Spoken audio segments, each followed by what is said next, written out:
Hello, hello, hello. We are back again, and we have an amazing guest with us today. We have Shekar.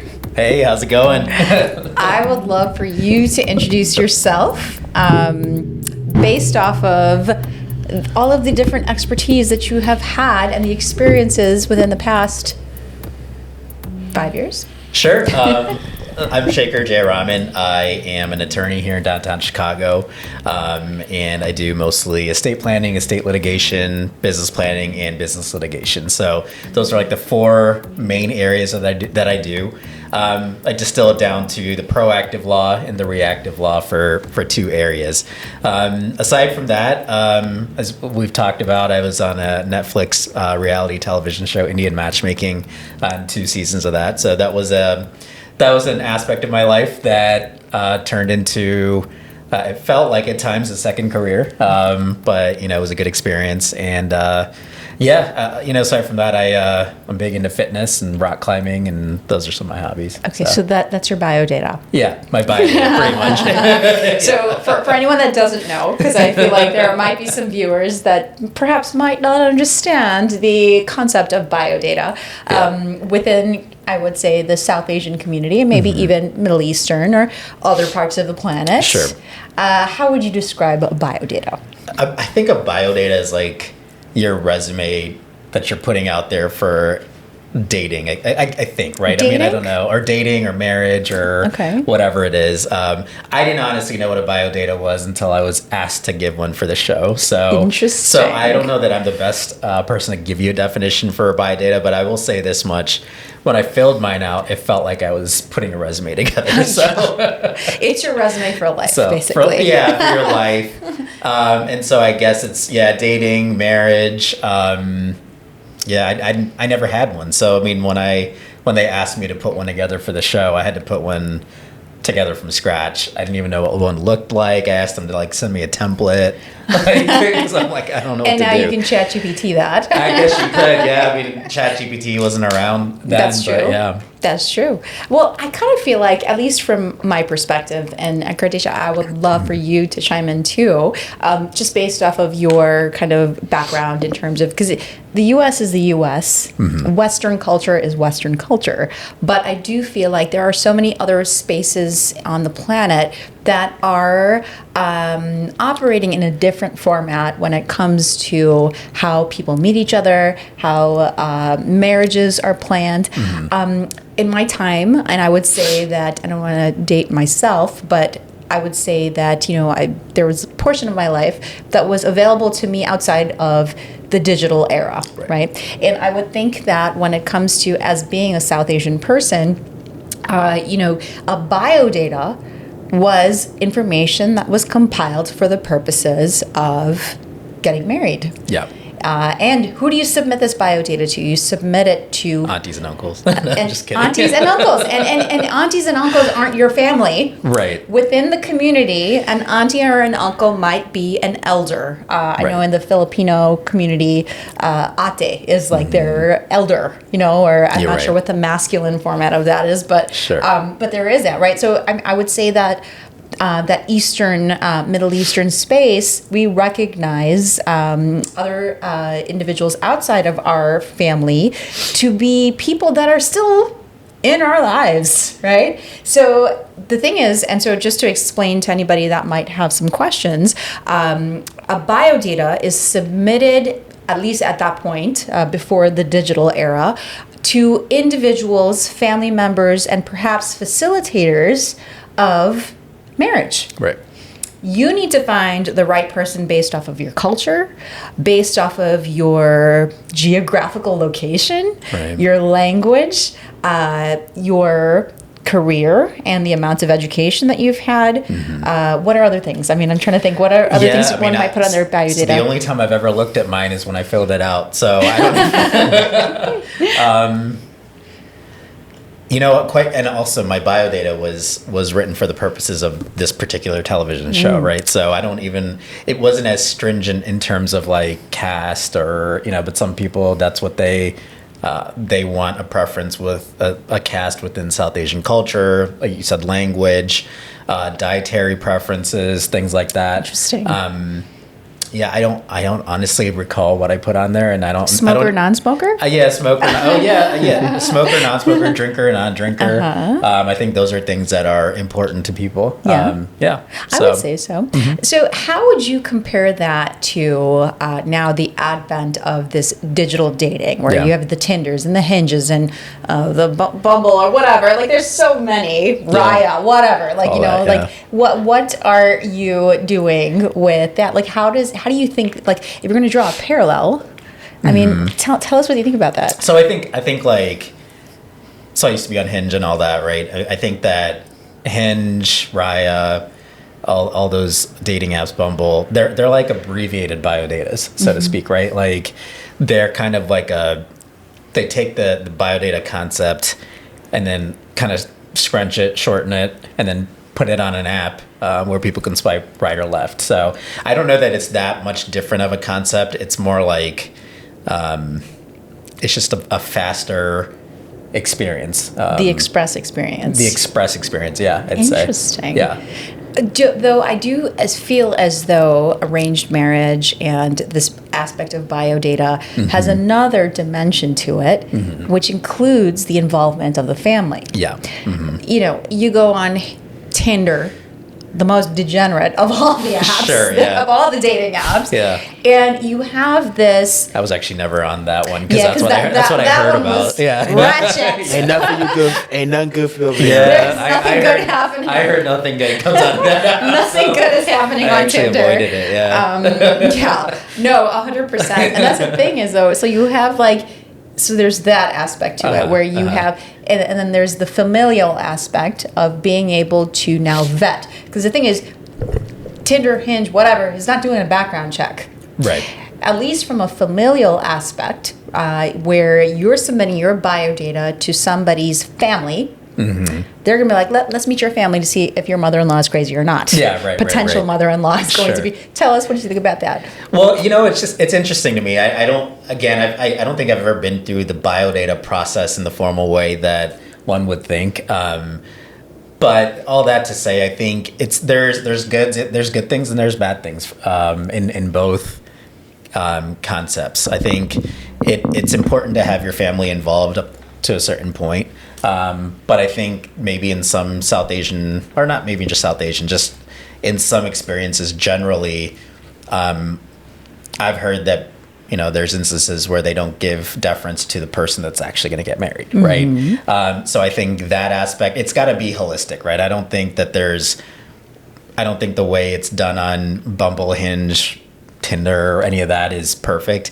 I don't know that the biodata experience is, or the purely arranged marriage experience is perfect. I'm not sure, because I'm far. I just happen to be on a TV show, but I'm far from an expert on this on this topic. And so I think, melding the two, where the families can be involved, and that's kind of what modern day dating is, right? I mean, even if you are arranged through a matchmaker, arranged through families, or arranged through Hinge, something or someone is arranging you. So I feel like there's some level of arrangement no matter what you do. Oh yeah, there's a facilitator. Right.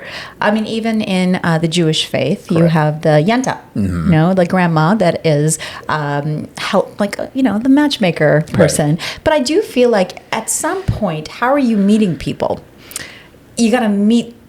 Maybe I think it's like, you meet someone independently if you happen to just run in and bump into somebody.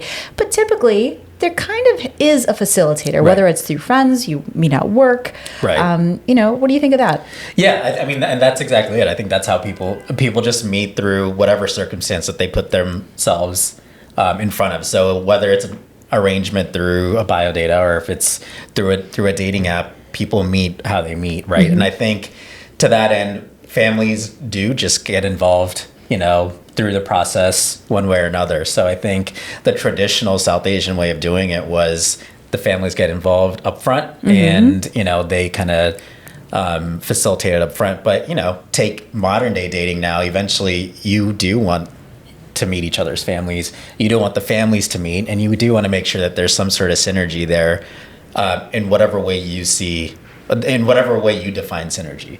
Yeah. So, do you think it'd be weird to especially in a modern day format, Mm-hmm. right? For just anyone outside of, within any community, the general public, right? To meet someone's parents up front and say, hey, no, I cannot see myself with that family. Do you think, I mean, is that a possibility? Do you think people look at people's families? I think it just depends. Like, I mean, I think that's not a bad approach if that person makes it very clear that, that family's gonna his or her parents are gonna live on the same street as you, and that's a condition, or like you're gonna see each other every day. Well, then, yeah, you do want to kind of make that determination up front, versus if your significant other is like, I'm close to my family, but we live in California and they live in Maine, Mm-hmm. and so it'll be a once in 6 months thing, mm-hmm. and so at that point you can maybe make a determination. Okay, I may not see myself in that family, but it's okay because interactions are going to be limited, and the person, I can see myself loving this person every day and being happy. Mm-hmm. So, I mean, I think it's just also circumstantial, right? Mm-hmm. So I don't know if anything's weird or not. It's just what's your life going to look like, and how does that fit into your life? Mm-hmm. Interesting. That's pretty cool. I mean, it's so nuanced, right? There's so super many nuanced, yeah, different aspects. So I would say that might be a good segue. Yeah, sure. Into tell us, tell us all of it. You're on this show. Sure, yeah. The tea. Yes, we want to know the tea. We want to know all of it. Yeah.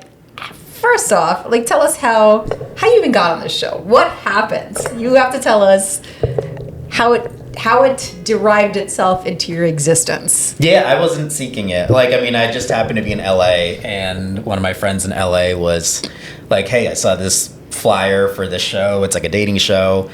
We had no idea it was going to be on Netflix. I honestly didn't know at all what I was getting into. But there was like a casting process, and I went through it, and it wasn't that complicated now that I look back on it. I think mainly because I didn't care if I got on or not. Right. Like, I went through the process. I didn't hear from them for about 6 months, 7 months. It's not like it was like this active, like, I come to find out there was hundreds of thousands of applicants to it, but I didn't think much of it. I would do an interview, then I would come back to Chicago. I'd go to court, like, even during filming, when I would go on these dates, or when I would fly out to New York or Houston or wherever, I would come back and I didn't think much of it because it wasn't something that I was like seeking, and I think that's why it turned out so well, because I was just my raw authentic self on it. Yeah. Mm-hmm.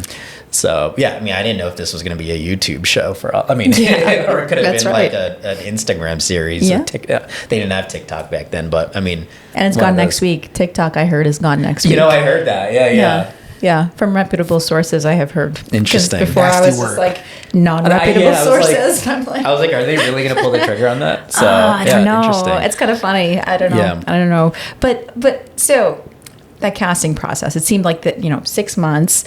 It was probably more than that. Probably a year. Oh my gosh. A year or two. Yeah. So what are they asking you?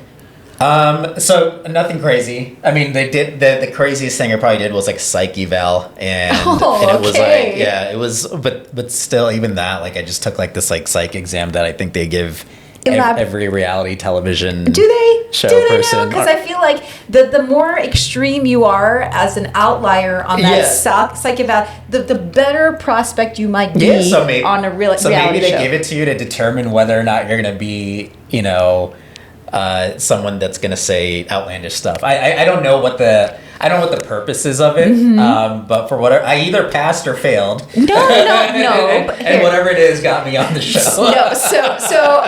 Listen, I'm going to say is that you need to have some outliers. Yeah, because I remember watching that show, and it was kind of a guilty pleasure of mine. Sure. Watch the show, and you need to have some sanity within that process Sure, to be yeah. able to highlight the insanity. Right. So Sure, yeah. I would say, us knowing him, like he is not. I don't think you are not the outlier. Yeah, right. You are not. So tell us the psyche about. Look, what kind of questions were they asking? I just remember it was strange. I don't remember exact questions, but it was questions where I'm like, I have no idea where they're getting at. They were, we're talking 7-8 years ago almost. I don't remember what the questions were, but it was a long psych evaluation. That's Okay, for sure. so the psych evaluation, but then perhaps maybe your journey and looking for a significant other. So that was part of the casting process. Okay. Yeah, they wanted to know about me, my background, my family, our story, our immigrant story, things like that, and then like my ambitions in life, who I am as a person, and where I see myself in the future, and how I would, we were all called contributors to the show, right? And so, how I would contribute to the show, or how I saw myself doing that. So, do you think that they'll film more seasons?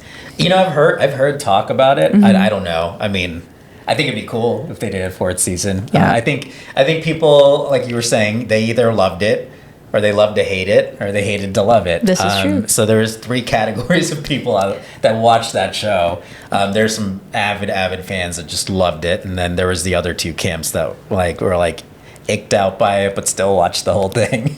I mean, you have to have an opinion, right? Like any opinion is a good opinion. Right. I would say in terms of PR.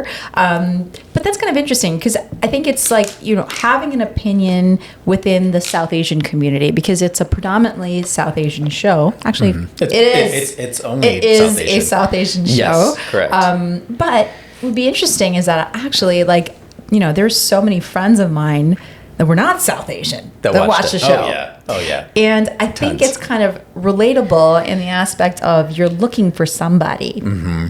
And, maybe it might be easier if this individual was vetted. Mm-hmm. If you can draw a parallel to Indian matchmaking versus Millionaire Matchmaker. I don't know if I forgot what her name was. Patty something. I've never even watched that show. I would say Yeah. that maybe I'm dating myself by you have these highly nuanced kinds of matchmakers. What are your thoughts on that? Yeah, I think they serve their place, and I think they're important. Now, the particular matchmaker on Indian matchmaking through the 3 seasons was not, necessarily successful at matching anybody. I mean, period, right? I mean, but I think it highlights the importance that that's an important job, and it's important to understand cultural nuances, and have and again, I'm not talking about the matchmaker, Indian matchmaking specifically, but lead with compassion, lead with empathy, and understand people's individual needs. Just like any job, right? You really have to read your client. You need to know who you serve. You have to understand the market, and you have to understand what your value is to their process. And so I think it's a hard job. I mean, for sure, if you take it seriously, it's a hard job. No, it's definitely. So, yeah. People are highly nuanced. Right. It's not a simple process. So here's a question I have. Was it real? Yes. I mean, were you trying to fall in love with someone? From my perspective, it was 100% real. Yeah. Okay. 100% unscripted. Every single person I interacted with on that show, the way you see them on the show is exactly who they are in real life. Okay. And that's 100%. I stand by that. Oh, so. and I think that also when your parents are involved, I think that you went on a date where you were with a prospect. Yes. And she brought her mom along. Yes. I kind of feel like the mom would be like, yes, let's do this, Yeah. and there's no, and I think that the community that community specifically is very traditional. Did they match you up with somebody that was to your liking, to your, the metrics, how did that work? I would say no, they didn't.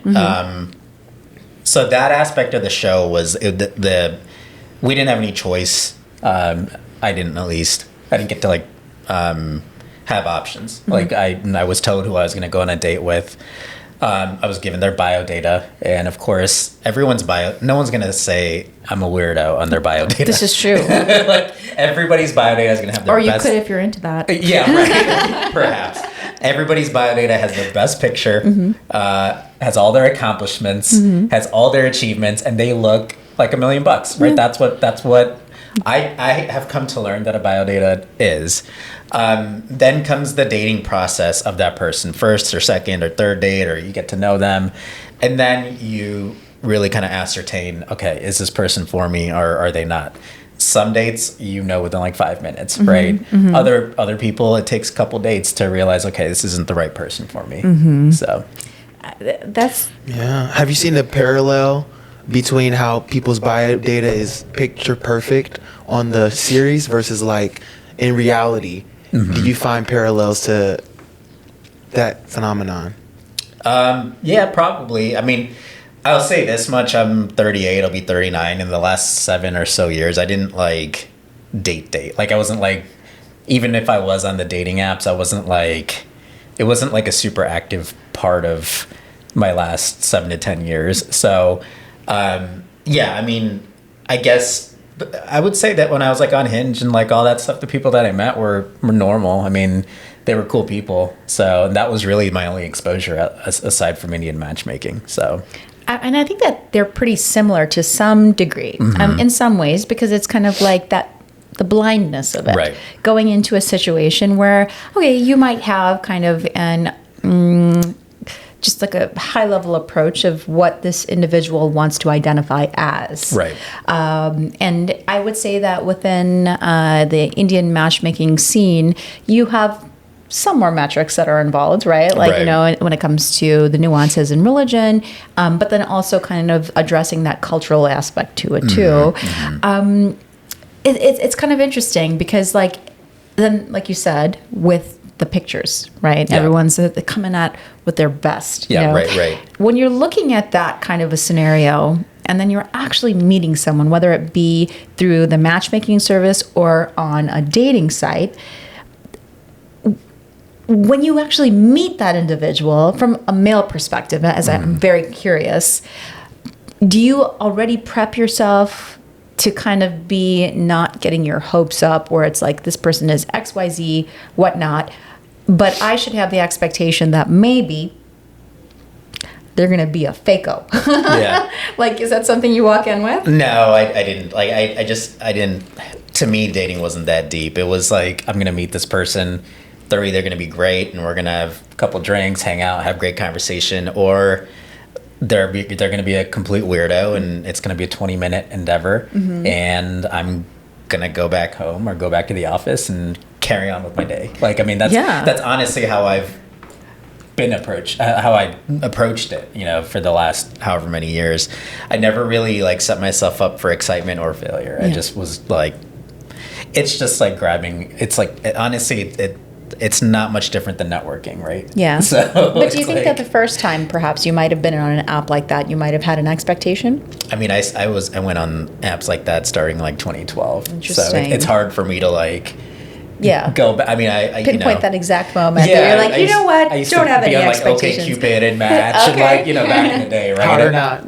Yeah. Well, I don't know if I Right? was on Hot or Not, but I was on Match, OkCupid, back in like 2010. So Yeah. I can't tell you how I approached online dating or dating period. So. But yeah, I mean, I would say recently, especially living in downtown Chicago for the last decade, I didn't look at it that, from that perspective. I was like, this is either going to be someone I'm really interested in and they're interested in me mutually, and it turns into something, or we're not interested in each other like that, but it's a good connection to have in the city that it's a networking opportunity, or they're just truly a horrible person and I'm like, okay, You will never see me again. yeah, and it's like, it's a humongous city, so like I'm going to disappear. right, and you really don't have to see someone again if you don't want to in Chicago. So Yeah, that's true. I was talking to a friend. He was in Too Hot to Handle. Okay. the reality TV show. He kind of gave me some insider stuff. Yeah. He's like, NDA is finished, we can talk about it. But basically, Yeah. he was like, the producers that not only set him up with someone, but like they kind of like, you know, kind of motivate him, like, oh, she's this, she's that, she's everything you want, like, go for it. Like, they don't tell him what to say, per se, but they kind of hype him up or hype up the relationship. Did they do that with you? Or? So I mean, you know, they probably did, but I'm also like a very stoic lawyer. So, you're a lawyer, right? And so like you really can't manipulate me to, because you know, I wondered like after certain, you know, they would ask, how'd you feel about this? How'd you feel about that? And I wonder if I frustrated them because like I truly just was like being me, and I'm like, you know, you're not gonna get past a trial lawyer. Like, no, you're not. You are not. You are not gonna break me if you're trying to. Like, I'm gonna be me. I've had enough law school experience. Like, I'm a litigator. Like, you're not gonna like sit here and emotionally manipulate me. Like, it's not gonna happen. But you have to have like a certain, like I would say, emotional awareness and tolerance as an attorney to be able to combat that kind of constantly opposition of energy, right? Like, because it's somebody that is trying to trip you up to get some format of a reaction, because essentially that's what all reality shows are. That's what, you know, brings in the views. Right. So I think, but as an attorney, I think the best attorneys out there are cool as a cucumber. Yeah. If you ever see an attorney argue with you and they're screaming at the top of their lungs, trying to make their point, the moment someone starts screaming at me or someone starts, you know, getting a little aggressive or whatnot, I calm down even more because I'm like, they've lost. Oh, you're like, ooh, I won. Yeah, absolutely. If you know your stuff and you know, you've got the facts and you're right, why would you have to scream it? Oh, absolutely. How do you deal with people who try to bring you there, who try to make you like you're here, and then they realize they've lost, so they either bring up other stuff or raise their voice to try to get you to meet them where they're comfortable, which is the state of argument. Well, so I already... It's a great question because I mean that's literally what I do every day, right? And it's when someone's that aggressive. Again, I think what frustrates them more is that you're not meeting them. Yeah. You know, the lack of reaction. The lack of reaction frustrates a person like that even more.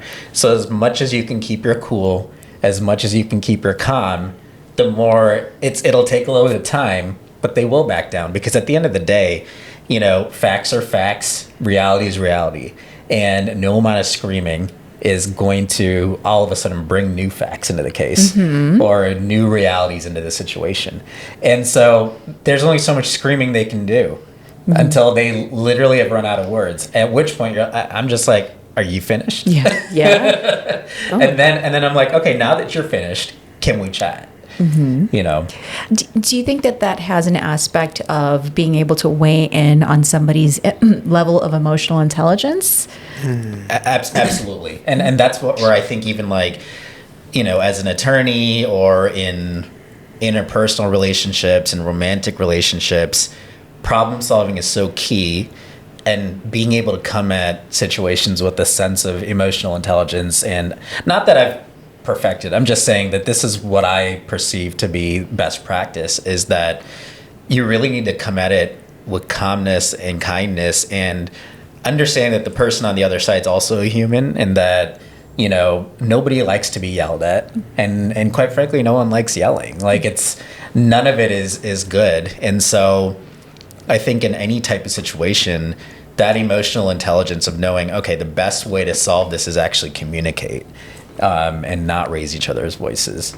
So how do you deal with people who they keep things bottled up and then they wait for you to bring something up for them to express how they felt, but it's completely separate from the problem that you brought up, but it's just an overall grievance that they have with you, but they only express their grievances when you bring something out on them? I don't know if you've experienced that, but I feel like that's something that you maybe encounter practicing law or even in relationships. Like, how do you stay grounded and get them to like address the real problem and communicate to them that there's a time and place for everything, and you can feel open to communicate that with me? So in law, that's an easy answer because there truly is a time and place for every discussion, right? So if I'm bringing up one motion to you and you're bringing up if I'm talking about, for instance, like a business dispute, and you randomly as opposing counsel bring up a real estate dispute that has nothing to do with what I called you about, then in my mind, I'm like, I didn't call you for that.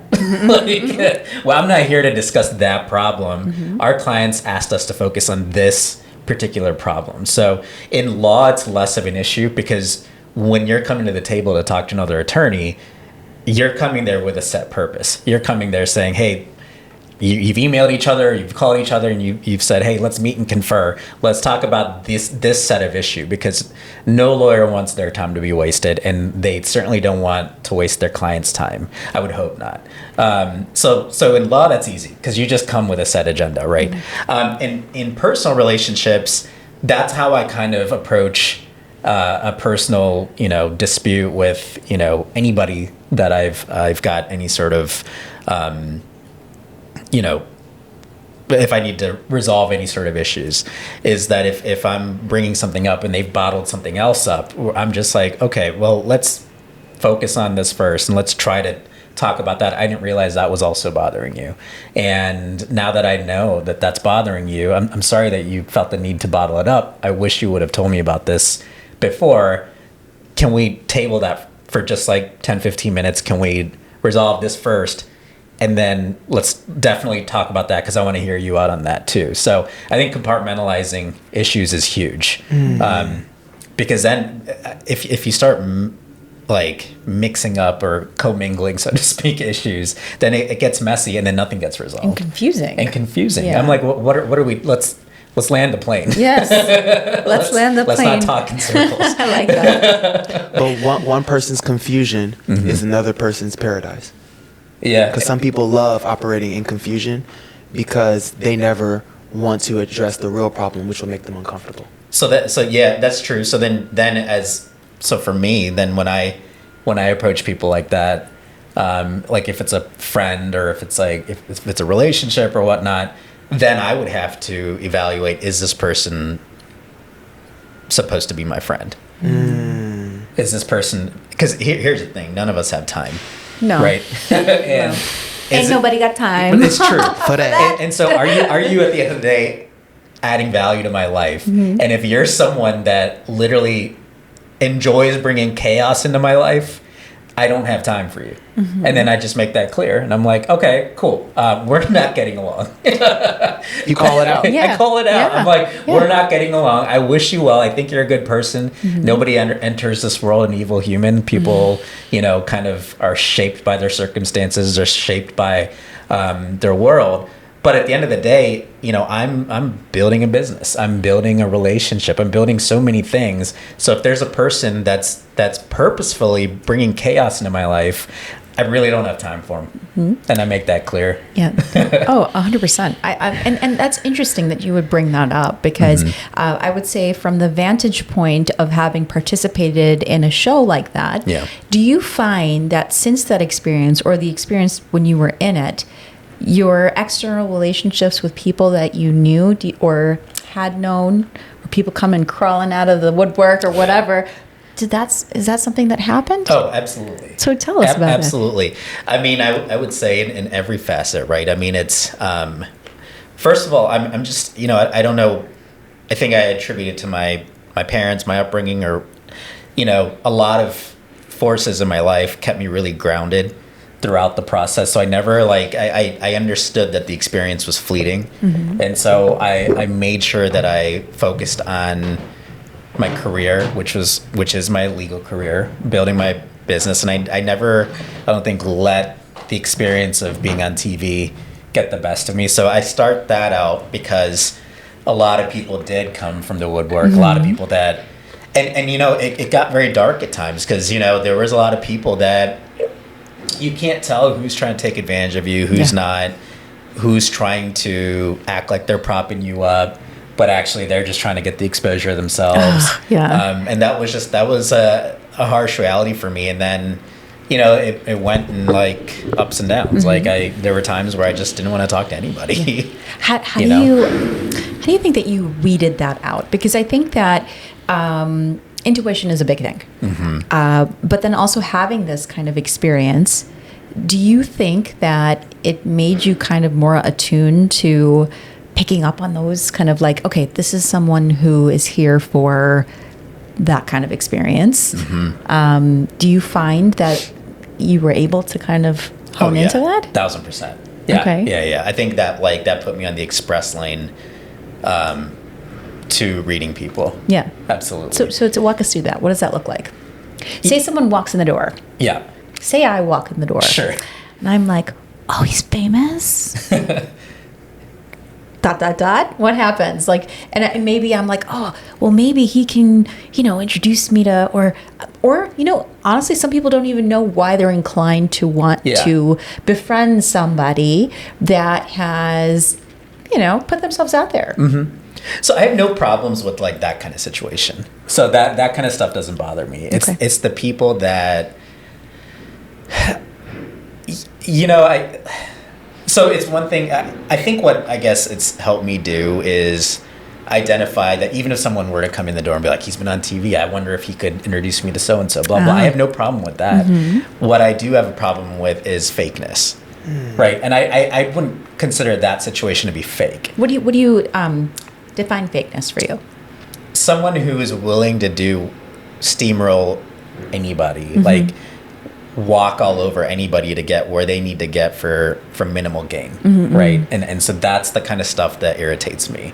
Or like, for instance, like there was like law firm partners out there that were like, could you do the CLE for my firm and blah, blah, blah, 1,000-person firm. And I thought that they were truly trying to network with me. Right. And I didn't ask for money and or pay anything. you for credit hour. Yeah, right. But so they didn't pay me, right? They're like, we're boys, we're buddies, blah, blah, blah. Can you do this for me? Right. And, it's just kind of like, you know what? This is cool. Yeah. I can help someone else's career as a partner. And, I don't know.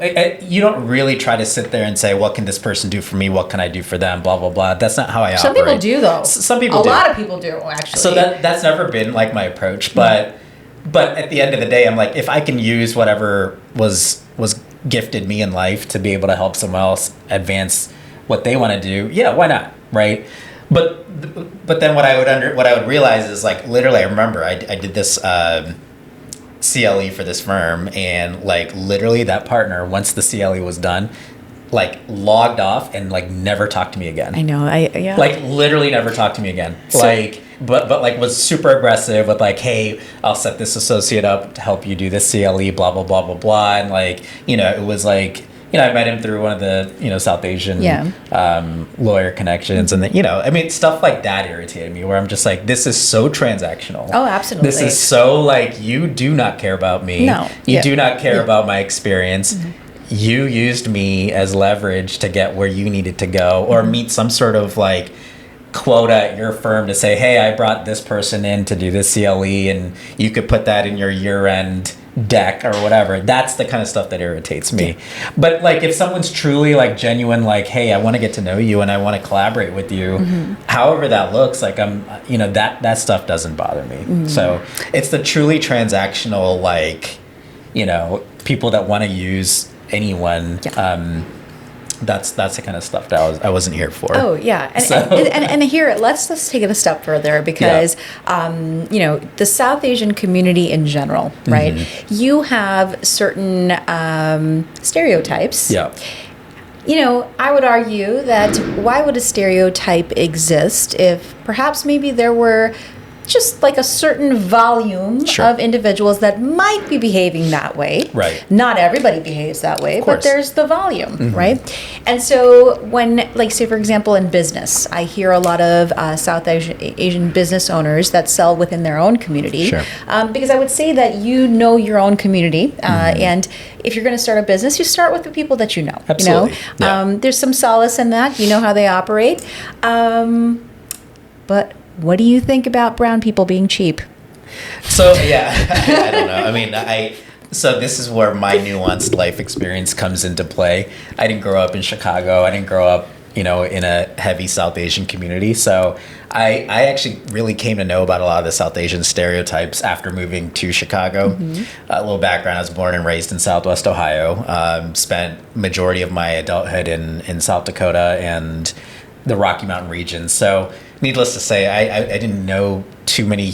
We had South Asian communities in these places, but they weren't, I wouldn't say, your prototypical, like, Naperville, Schaumburg, Skokie, Morton Grove. Like, you know what I'm talking about? Yeah. Oh, yeah. So like I don't have the same Devon Avenue. Devon Avenue, you know, Rogers Park. Like I don't have that lived experience. So for me to opine on whether or not South Asians are cheap or not, I would say my parents are not cheap. So, and neither are the aunties and uncles I grew up with. I mean, stereotypes are stereotypes. So, it could be a nuanced Chicago, they see South Asian or New stereotype. York, or Houston, or LA, or versus, Bay Area. versus like Ohio, Pennsylvania, Michigan. Could be a little bit different. Maybe different, right? So, so yeah, I don't know. I think the Indian Pakistani diaspora in the United States it's even like, you know, vastly different than Indians in Canada, for example. Oh, you know? yeah. And so the stereotypes amongst themselves are inconsistent. That's true. And So- I think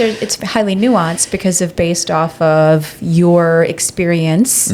You could have had so many different permutations of experiences, Absolutely. depending, like, say, for example, you lived in rural areas Yeah. versus living in a big city where perhaps maybe there becomes this kind of, what do they call it? Kind of that when you don't have any experience, you come from overseas and then you're kind of continuing the same culture because you're living within the same kind of community and not bothering to experience maybe other ethnicities, Right. the bubble effect of it. Yeah, I mean, like in Ohio, for example, we never really differentiated between North Indian, South Indian, Pakistani, like Sikh or any of that because we didn't have that many South Asians there, so everybody got together, and those of us that were born and raised in the area didn't really know the difference between like Punjabi and Tamil and, you know, Pakistani. Like I used to go to Eid dinner, and I was raised a Hindu, and I didn't think anything of it. I used to go to Gurdwara and hang out with my buddies because that's where my friends went, and I'd go to hang out with my friends. And my parents had zero issues with it, and you know, my parents would come to mosque, and you know, they would hang out some of these places, and you know, and then their friends would come to the Hindu temple, and my mom invited people of all backgrounds when she did pujas at our house. So that was my lived experience. And then I came here and to Chicago, and South Asians know how to divide here. Oh, yeah? Let me tell you. Definitely. If you're not from the 5th precinct of Bombay, like, Exactly. you are not Exactly. welcome. You know? 100%. And So- as opposed to, say, for example, you probably, you know, immigrated maybe from any country, Yeah. you know, and then you went to a very rural, maybe space in maybe somewhere in kind of like the mountains in Virginia, right? Right. And you could be brown from Mexico or brown from India, but you're the same kind of brown because everybody else is Yeah, not right. that. Well, you that's know? the whole California like subculture of the Indian Mexicans, right? That's exactly what happened there. There's a lot of Indians married Mexicans back in the late 1800s because of that very nuance. So Interesting. I mean, so there is that, and I would add also. I mean, you know, like from like just Senegal. Yeah. Yeah. Like tell us about like that experience. Is it kind of like something that's kind of parallel, or do you find that there's a lot of truth to the stereotypes, and then being able to kind of be in the U.S. and find your own kind of culture? Well, the biggest stereotypes is black people, and then black people who came from Africa, first generation. That's the major divide. It's just there's just such a disconnect. It's like, okay, even though you can, you know, do your ancestry tests, like, okay, maybe you're in Ghana, you're people from Nigeria or Senegal, but then when it comes to actually you encountering somebody from your country, there's a lot of preconceived notions. Like, I don't know if it's true or not, but there's this thing where it's like at the airport, a lot of times they'll tell you, oh, don't go to the south side if you're black from Africa. Like if you're coming in from fresh off the boat, they'll be like, don't go to Inglewood, or like don't go to Hyde Park, or don't go to the west side. And it's like, I'm coming from Senegal, I'm just trying to feed my family. right. I'm just trying to, you know, keep a roof over my parents' head. Like, I fought like hell to get here, right? We all know that, like, coming as an immigrant to America, it's like the golden ticket if you've lived internationally. So it's like, there's like, yes, sir, yes, master. Like, and then they go to whatever. Again, we have our little communities. Like, they'll go to the Ghana community in Rogers Park, or they'll go to the Senegalese community on the south side. Like, and they just follow the rules, follow the matrix, and then it's like, but those two worlds, there's just this disparity in thinking, and a lot of times where there's a void of clarification, a lot of times people assume the worst about each other. And the real issue is just if they knew each other better, then they would be able to get along. But people don't want to get together to even find out if they have things in common to even get along. Right. Yeah. And I think that what sometimes, especially when you have differences in terms of religious practice, culture, even like kind of like these dividing boundaries, right? Like, you know, Pakistan, India, like, you know, like. I had a friend, she was from Taiwan. Yeah. And then she would say the Chinese would be like, oh, she's from China. Yeah, no. So it's a similar thing. It's Exactly. like, or like, you're from Nigeria. It was like, you're from Ghana. Then they'd be like, oh, he's from Nigeria. Yeah, right. But it's like, You're from Ghana. yes, we're all like, you know, kumbaya. We come from the same place. We're all, but it's just like, also respect what I identify as. Right, Yes, exactly. what you identify. Because like now you have all this entire culture of being like identifying with your pronouns, Right. and you know, like is it woke to say, hey, no, you're actually that ethnicity. So you know, but if I want to say she, he, them, Better these, get my or pronouns right. Yeah, right, whatever you want to do.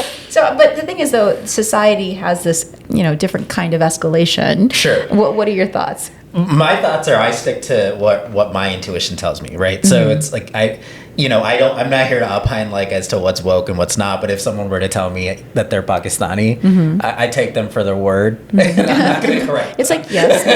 Like they could be of Pakistani descent, born and raised in India, and go around telling people they're Pakistani, and I'd say, okay, person's Pakistani, they're not Indian. Like to me, it makes it brings no added value to my life to look at someone and tell them they're wrong about what they think they are, right? So that's their prerogative, and you know, it is. Yeah. So I guess I don't have thoughts on it because it's just, to me, it's pretty black and white. Like if someone says they're something, that's what they are.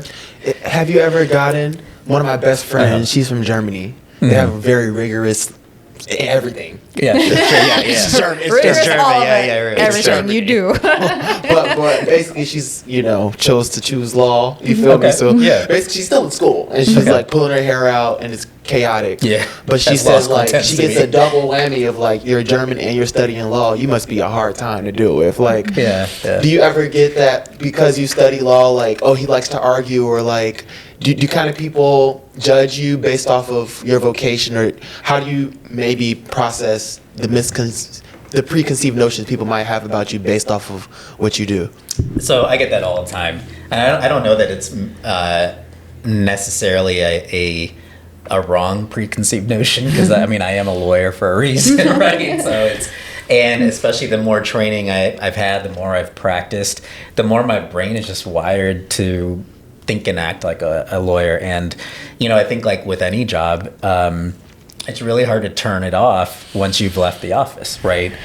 It's just, especially when it's what you live and breathe 12 hours a day, every single day, you know, to suggest that I can turn it off between like 7 p.m. and midnight when I'm socializing, that's just, it's hard. And it's just not something I've at least mastered. I'm trying to. So How do you? No, I feel you. I'm the same way. Like, it's hard to turn off interview mode. Yeah. Right. And it's like with law, you know, a lot of times it's proving a point, or it's like you're making an argument, you're making it convincing, right? Sometimes if you're not self-aware enough to know that here I am doing it again, you can fall into that Absolutely. trap. I'm noticing that now. The Oh, more I you do these started to shows, get it? oh gosh, I'm like, and The so, podcast and then, cooties. and then I ask like cooties, exactly. Podcast I ask open-ended questions that are Oh, like, yeah. so drawing a parallel between da da da da da, you know, and I'm like, why? It's like you just get possessed. I'm like, don't do that, be yourself. But yeah, no, agreed. No, but yeah, like when dealing with partners, either romantically or just friends, how do you not? And it's not to say it's a bad thing, because that is a part of you. But how do you have that balance of like, okay, boom, turn this off, or even if it's not, how do you communicate to them? Is like, hey guys, this is how I am, accept me. You know, like. Well, so for me, I think every person, personally, I think everyone should go to therapy. So that's where I've been able to become more self-aware of, you know, areas where I can improve. And so I think that's something that I did struggle with as an attorney, you know, throughout my 20s and 30s, is that, you know, a lot of times when I would hang out with people, maybe they thought I was like cross-examining them, right? Yeah. And so that's something that nobody really brought to my attention. But here's the thing. If enough life situations repeat themselves, you can only blame other people so much until you realize, okay, if you've got like 6 failed relationships, right, between the age of like 28 and 35, right, or whatever it is, and you can only blame the situation so much until at some point you have to look inside and say, all right, what's the common denominator here? And that's me. So, and you can't blame your occupation for certain habits, right? I think that's, in my opinion, it's a cop-out. You have to understand, okay, I am a lawyer. I enjoy being a lawyer, or I am a doctor. I enjoy being a doctor, whatever it is. So that part of me is never going away, but I still need to be a tolerable person. So how do I accomplish both? And that's where you honestly seek help. Do you think that in terms of therapy, and I'm not sure how many therapists you've had since you first started, and here is just kind of a lived experience. In terms of finding somebody to have therapy with, you have to still make sure that that person is in alignment with your values. Because it still is, I'm not going to say, it's not that it's a pseudoscience, but it's a highly subjective science to some degree. 1000%. Because even then, there has to be this aspect of the therapist that comes from what they think is kind of right and wrong, and how they're going to kind of, is this something, and I would love to hear your kind of evolution as to when it comes to a therapist, like, and being able to find somebody to help you. How would you suggest, say, for someone watching this podcast that has never done therapy before, how would you suggest that they might find somebody that is in alignment for them? So I think I think there's so much to say there, right? I think finding the right therapist is almost like dating. It is, you're likely not gonna like the first one. Oh, yeah. But if you do, that's amazing. Right. Stick with them. Stick with that person. Right. But you're likely not to vibe with the first therapist. And that's the problem I ran into. Is I started seeing I saw my first therapist, maybe in 15 or 16, something like that. And that person was horrible. What does horrible mean? I mean, not specifically, but how did they make you feel? How did you realize you were having an feeling? Yeah, because it was like 4 or 5 sessions, and I think after each session, I just thought after the first session, I walked out of the first session feeling like complete garbage. Oh, you always feel, but that's the thing, is that's a rule of thumb, because you're talking about all the shit that's gone through. So I think there's happened in your life. Of course, right. So it's not you're dumping on them. So it's not going to feel fantastic. Yes. At least the first one, I give it the first one. Yeah. So for sure, but there's also some tact behind it where the in my opinion, of course, I'm not a therapist, but the therapist has to converse with you in such a way that you're actually not feeling fundamentally worse as a human or about your circumstance. You can feel bad that it's all finally coming out, and then you can walk away being like, okay, I just said a whole bunch of stuff, I need to process that. I think that's way different than a person just actually, like, at your core making you feel like extraordinarily unresolved, and like I said earlier, like adding chaos to your existence. Because at that point, what's the difference between doing that and going to a therapist and just going and talking to your local bartender, right? Like, the point isn't to just offload, and the point isn't just to hear someone that's giving you bad advice or a bad toolkit. The point is to go to someone, offload. It may feel horrible for the first couple sessions, but for them to set you up with vehicles and tools where you feel like, okay, this was uncomfortable, but I feel like I'm on a pathway where I'm being given the toolkit for success, right? And that's the approach that I think there should be. And it sometimes takes like 2 or 3. It does, yeah. Like, and sometimes people just need a vibe. Like, some people need tough love, some people need compassion. Like, I mean, it's also very like situational and personality based, cultural empathy. If someone doesn't really understand like your own upbringing and background, then it's really hard for them to give you advice. So yeah, Then that's really powerful. Coming all the way back, you mentioned something super interesting about us being on our authentic selves, and how, and even in the reality TV show, you feel like what took you so far was because maybe you weren't even trying. Yeah.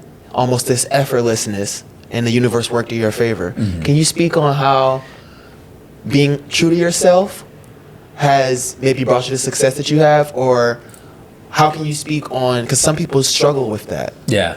People want to fit in. People want to maintain an image. People want to appear to be a certain way to get certain things out of life. Yeah. And sometimes you might get somewhere fast, but you prevent yourself from getting far. Right. I think so. In my opinion, I think everyone fits in somewhere.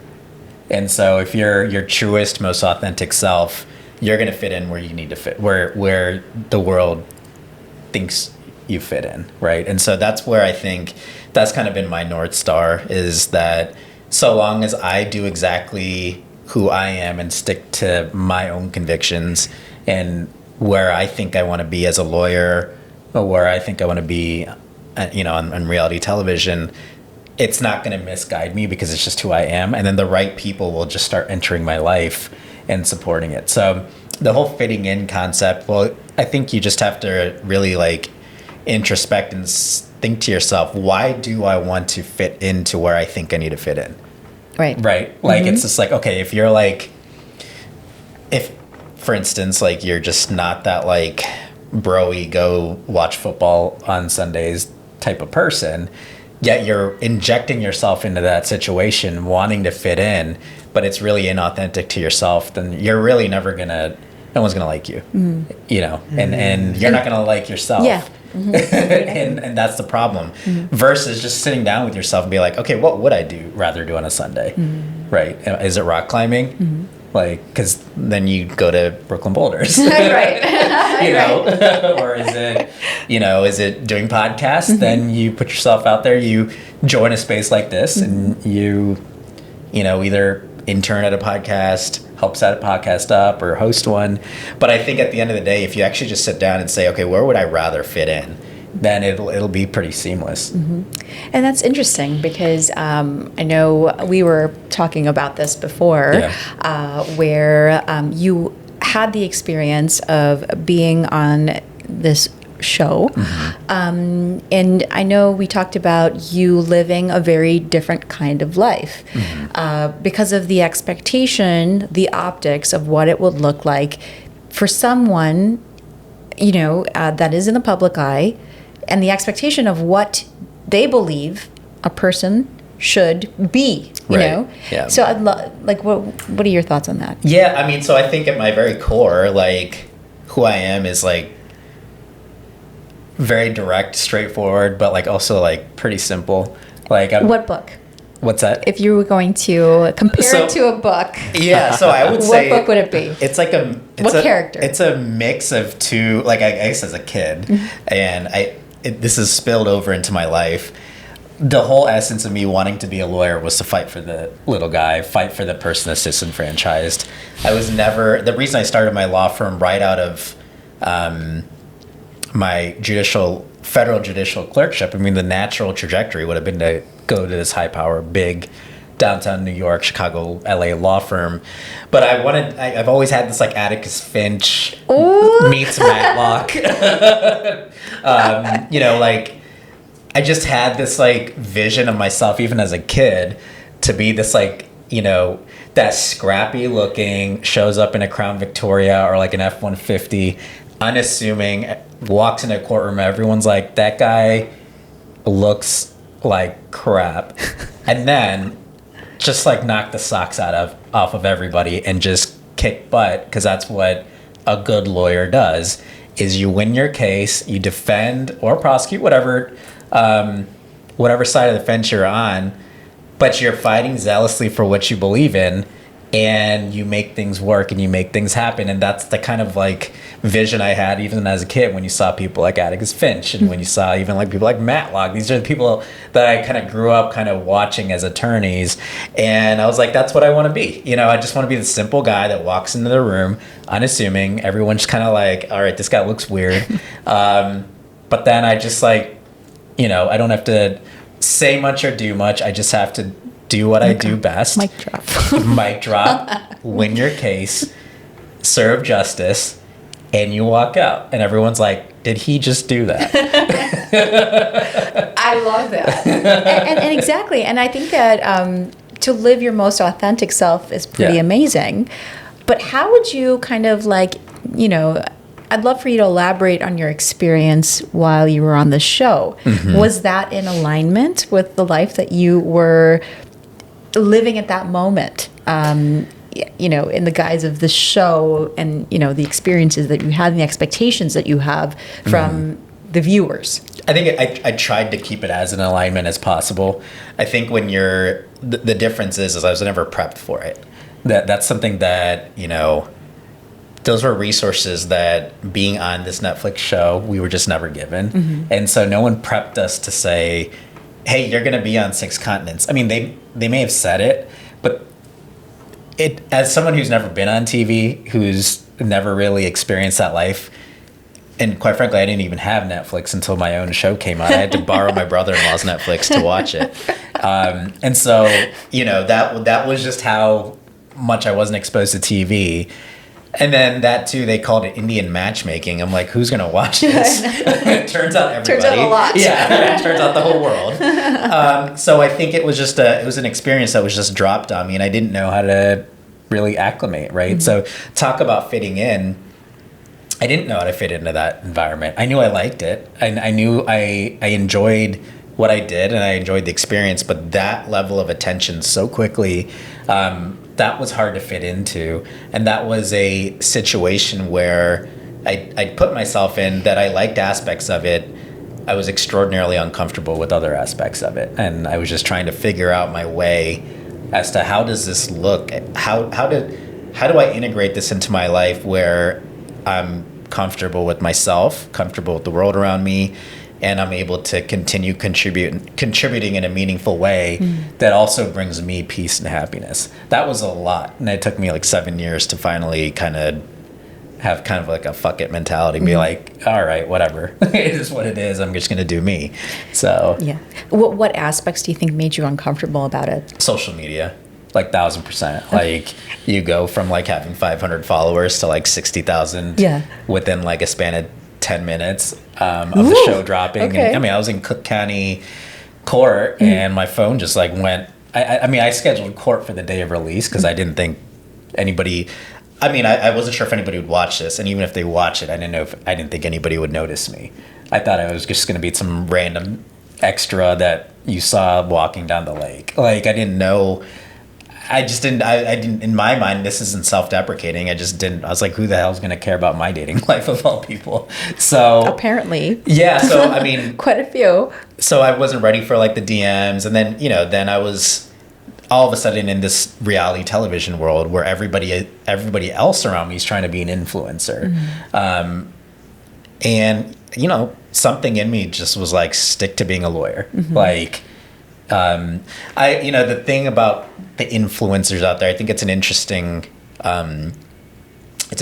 space because I think that from my perspective, the people who truly crush it on like the Instagrams, TikToks, things like that are the ones who are not actually focusing on growing their Instagram. They're actually bringing some other value add to the platform, whether it be self-help or podcasts that are interesting or they're a media celebrity, something else. And because people are genuinely interested in their life, their Instagram grows, right? It's not because they're trying to just be like, get ready with me as I go to McDonald's. Like no one cares. Segue, what's your favorite McDonald's item? I like a Big Mac. Ooh. Yeah. All right. Fish fillet for me. Extra tartar sauce. Yes, you. Never thought I'd see the day. I love it. What you? Filet of fish. Oh my God, yes. Yeah. Those are some good. Yeah, for sure. Long night, yes, that's the first thing you want. Yeah, totally. But going back to what you were saying, though, there's negative aspects to it, I'm sure. And then, like you were mentioning, that the social media following, just immediate, right? When things go viral, you're like, oh my God.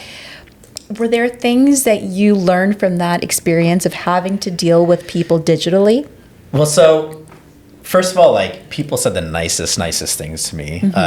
Then there were some people that said some weird things, but I will say people genuinely were interested in. I was in a unique space, right? Because I was on a reality television show where I went on a date, right? So I didn't know what my value add was to Instagram because I'm like, people aren't following me for legal advice, or I mean, I don't give legal advice. I give legal commentary, but they weren't following me for legal commentary. They weren't following me for things that I thought I genuinely bring value to this world. They were following me to see if I was still dating someone, where my dating life was, XYZ, right? And so to me, I got in my head. I was just like, okay, I have all these followers now. I've got 1,000 DMs every day. I've got all this attention. At that point, I think I put a lot of pressure on myself to sustain that, right?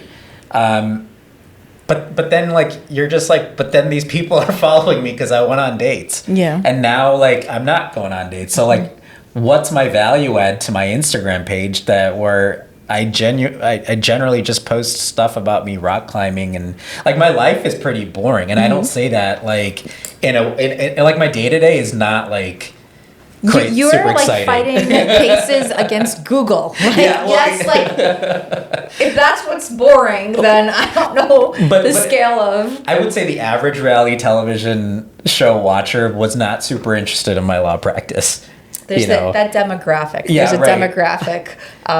They wanted to know who I was dating. They wanted to know the like, and so like I hired like a social media manager because I was like, I don't even know. At that point, I'd never even, I don't think even put up a story before. Yeah. And so like, I was like, I don't know how to do this stuff. And they're like, you should food blog and blah, blah. I'm like, I'm not a foodie. What? Like, I don't eat out in Chicago. I'm like one of the few people that actually doesn't take advantage of the food scene here. What? Like, I know. That's a whole different thing. What do you eat then? I cook every day. Ooh. What? You're a good cook? I don't know if I'm a good cook, but I like it. Okay. So interesting. But yeah, so I was like, I don't know. I'm like, I can go to a restaurant and take a picture in front of it, but I'm like, it feels cringe.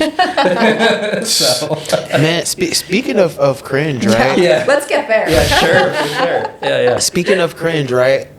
A friend of mine, he had that phenomenon, just blowing up overnight. Yeah, right. He hopped on my podcast like a year ago, and then Sure. like it just went fucking crazy. Sorry, curse word. Went absolutely to the moon. And then he had like 300, 200K followers in like the matter of 2 months, 1 month.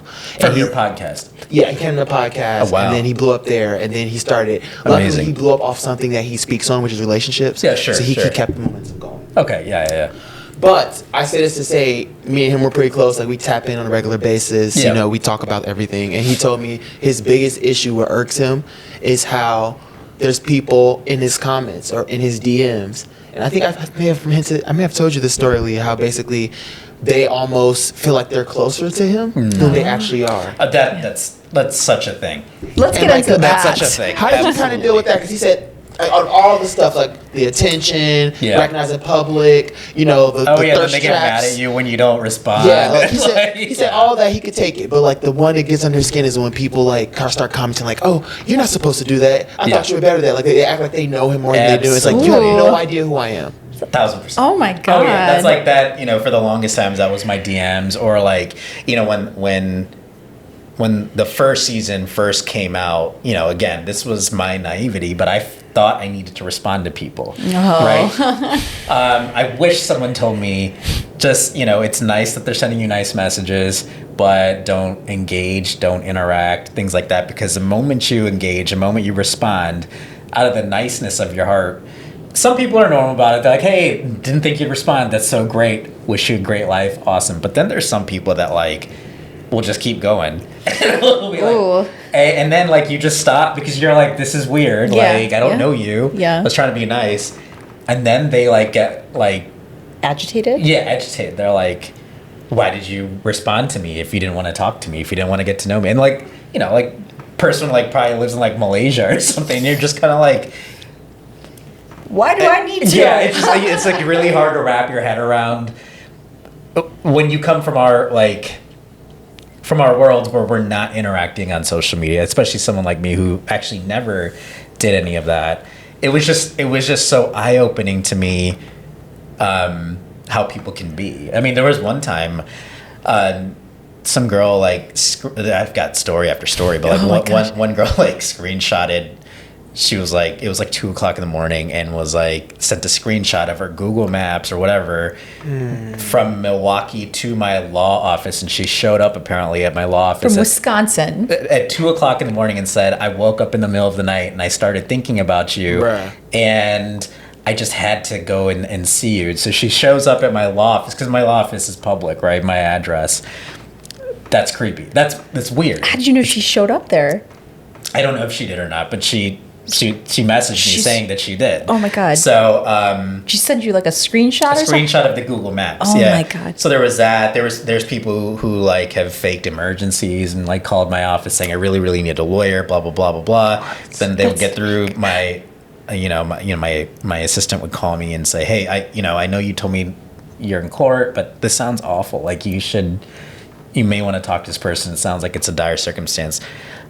As an attorney, like, I mean, call 911, right? Yeah. Like, don't call the law office first, right? But I still picked up the phone. I was like, trying to be polite, and they're like, "Hey," I was like, my assistant told me it's an emergency. If it's emergency, call 911, and then we can try to help you out. But she's like, it's not an emergency. I was like, okay.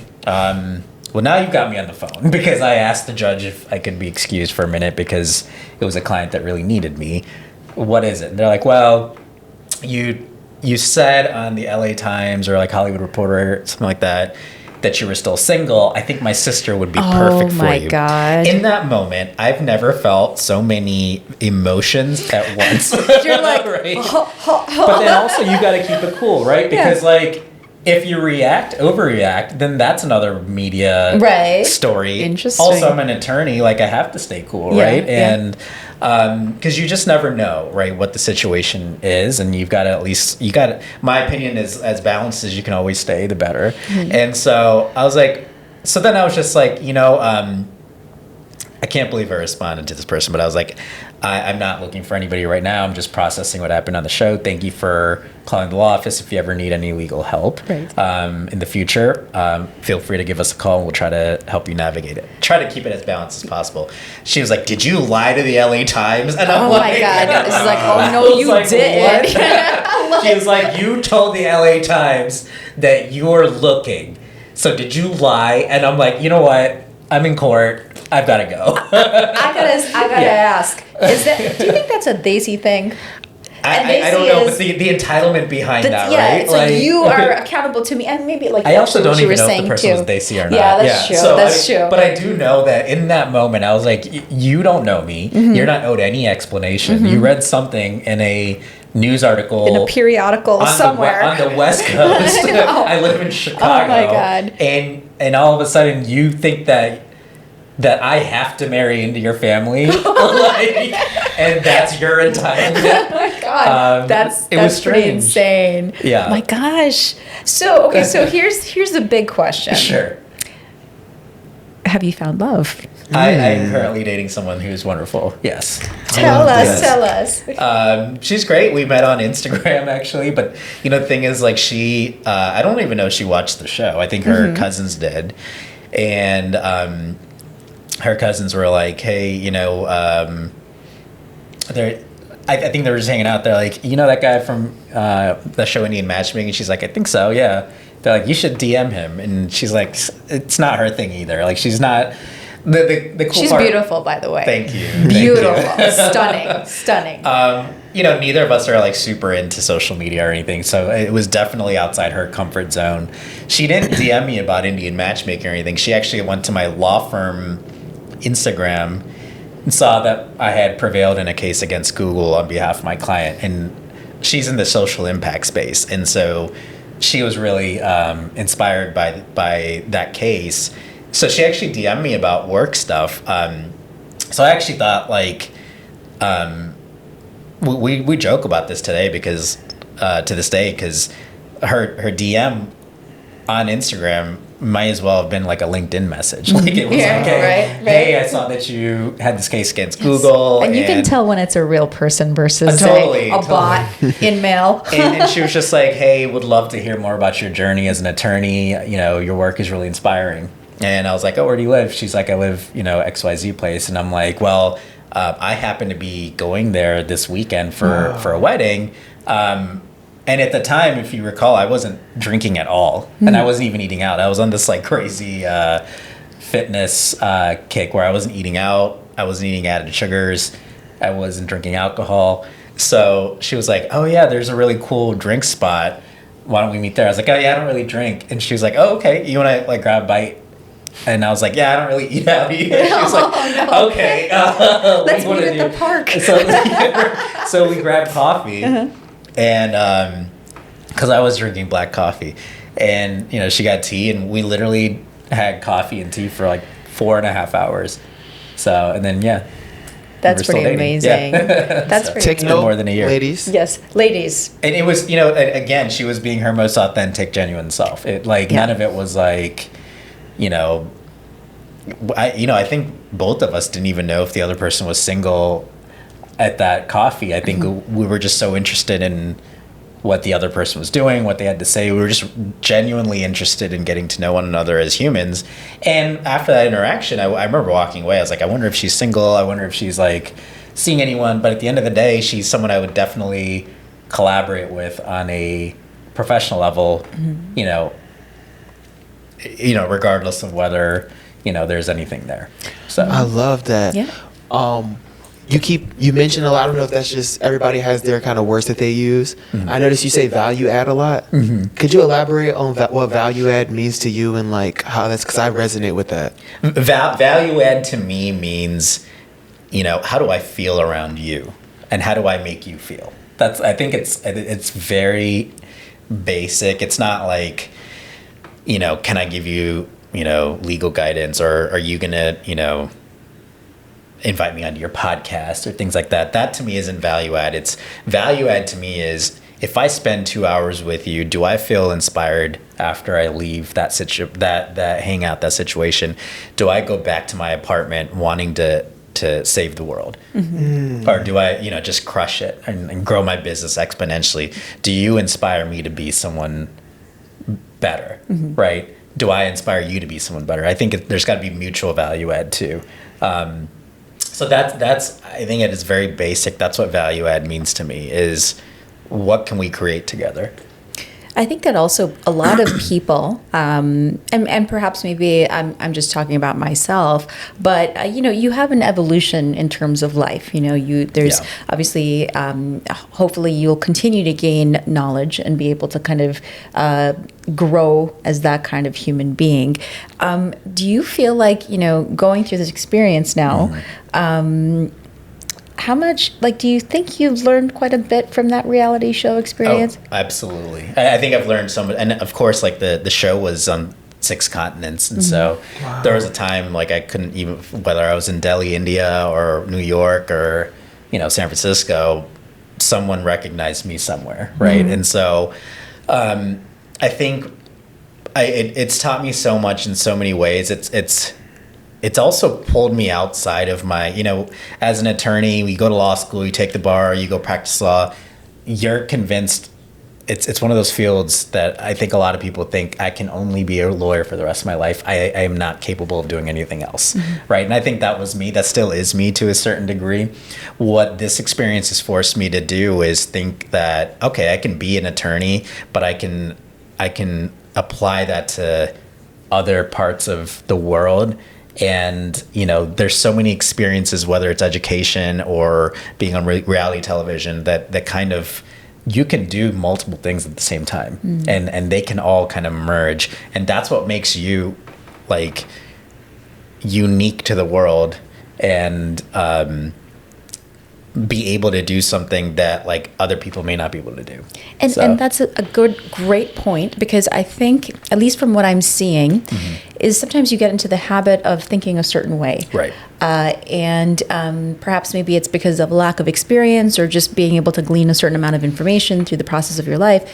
But do you think that a lot of people live for others, you know, in terms of what they optically represent, right? Like, so are they living life not true to themselves? And is this something that you have learned to do for yourself, is to find out a way to live your life true to themselves? Like, and I'll just give you an example, is that the expectation of having, you know, an expensive car or living in this like penthouse or whatnot, or you know, owning properties and having like, you know, endless income and endless savings and you know, eating at the nicest dinners and and you know, I mean, I think that you know, or even like, you know, if you've read the book The 4-Hour Work Week, what Classic. he talks about like, you know, if you want to jet set and live a certain kind of life, do you need a mortgage?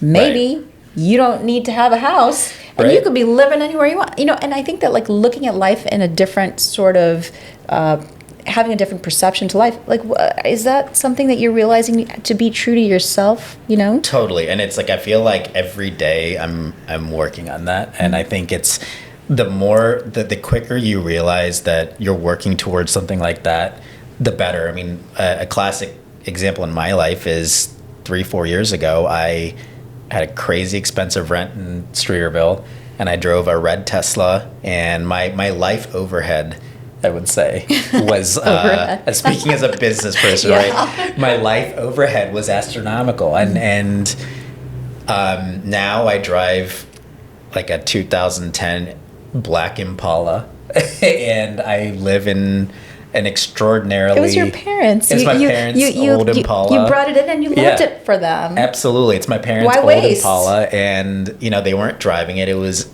on their driveway, and I knew I needed another car, but I also knew that like I lived that like I thought that I was a car guy.